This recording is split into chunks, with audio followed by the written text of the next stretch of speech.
જય સ્વામિનારાયણ. અમૃત કાર્યો 75મી 11મી કડીમાં આજે આપણે નિહાળીશું ગુરુવર્યના એ ભગીરથ કાર્યો, જેણે એક તરફે કેન્સર જેવી બીમારીઓ સામે આપણું રક્ષણ કર્યું અને બીજી તરફે ધરતી પર સાક્ષાત દેવલોક ઉતાર્યું. આવો જોઈએ સેવાની આ દિવ્ય સર્વણી. અમૃત કાર્ય 49. અમેરિકા અને ઇઝરાયલમાં હિન્દુ જ્યુઇશ લીડરશિપ સમિટમાં મહાત્માની ભૂમિકા. સીમાડાઓ ઓળંગીને બે મહાન સંસ્કૃતિઓ વચ્ચે સંવાદનો સેતુ બાંધ્યો. ગુરુવરે વૈશ્વિક શાંતિ માટે જ્યુઇશ અને હિન્દુ વિચારધારાને એક મંચ પર લાવીને ઇતિહાસ રચ્યો. અમૃત કાર્ય 50. અમેરિકાના સવાના ખાતે શ્રી સ્વામિનારાયણ સનાતન મંદિરનો ભવ્ય શુભારંભ. 7 સમંદર પાર સનાતન સંસ્કૃતિની ધજા ફરકાવી. ગુરુવર્યએ અમેરિકાની ધરતી પર ભક્તિ અને શાંતિનું ધામ સ્થાપી સંસ્કારોની સરવાણી વહાવી.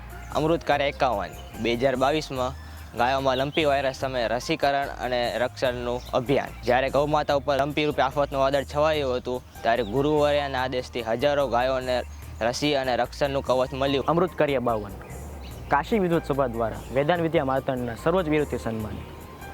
જ્યાં વિદ્યાની ગંગા વહે છે એવા કાશીના પંડિતોએ નતમસ્તક વંદન કર્યા.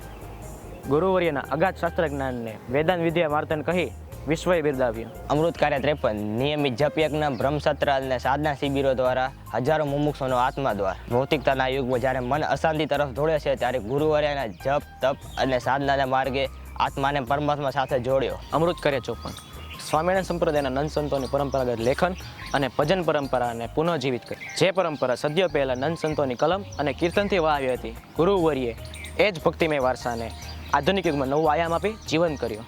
સેવા અને ભક્તિનો આ વિરાટ સમન્વય એક સંતના સંકલ્પથી જ શક્ય છે. 75 કાર્યની આ માળા હવે પૂર્ણતા તરફ છે. જોતા રહો અમારી અંતિમ કડીઓ. જય શ્રી સ્વામિનારાયણ.